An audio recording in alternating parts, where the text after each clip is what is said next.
Nabulok na kaya itinapon na lang ang dose-dose ng itlog, balot at penoy sa isang farm sa barangay Paligi, Candaba, Pampanga. Wala na kasing humahango sa kanilang mga paninda. Bukod dito, hindi na rin sila makapag-deliver dahil iniinda nila ang mataas na presyo ng diesel. Posible po talaga na magsara kung hindi babalik sa o kung patuloy na magtataas yung diesel natin, petrolyo natin. Panawagan nun sana namin sa gobyerno, sana magawa nila ng solusyon para bumalik sa normal yung buhay. Ang iba namang itlog, balut at penoy, ipinamimigay na lang nila para mapakinabangan. Ramdam din ang pagbaba ng presyo ng itlog sa ilang pamilihan sa Metro Manila. Sa Blumentritt, Maynila na isa sa mga bagsakan ng itlog, bumaba ng 10 hanggang 20 piso ang presyo kada tray ng itlog. Malaki ang binaba ng market talaga. Bagsak ang presyo. Kahit mura na ang itlog, mas kumaunti ang humahango at bumibili sa kanila dahil hindi makabiyahe bunsod ng pagmahal ng petrolyo. Kaya kung dati ubus na ang kanilang ibinebenta ng 3 araw.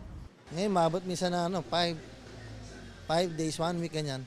Pagka mas sobrang tagal na, minsan maabot sila ng yung iba, maabot ng 1 week or so, isang hanggang 2 linggo. Maging ang mga humahango ng itlog, ramdam na mas mahina na ang bentahan ng itlog. Ang dati raw na per tray kung bumili, ngayon kada piraso na lang.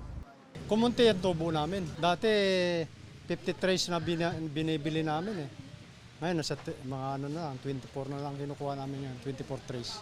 Sa Mega Q-Mart sa Quezon City, wala raw pagbabago sa presyo ng itlog. Ang small na itlog, 8 pesos kada piraso. 8 pesos and 50 centavos naman ang medium, habang 9 pesos ang large. 9 pesos and 50 centavos ang extra large at 10 pesos ang jumbo. Ay di bumaba, di salamat sa lahat kung bumaba. Adanga, para lahat kami makinabang naman. Mas okay kung bumaba siya, at least nakatulong sa mga consumers. Sinubukan namin kunin ang panig ng Department of Agriculture at Philippine Egg Board tungkol sa bentahan ngayon ng itlog. Ngunit wala pa silang tugon sa ngayon. Sa pinakahuling price monitoring ng DA, depende sa laki, naglalaro sa mahigit 6 pesos hanggang halos 10 pesos ang presyo ng white chicken egg.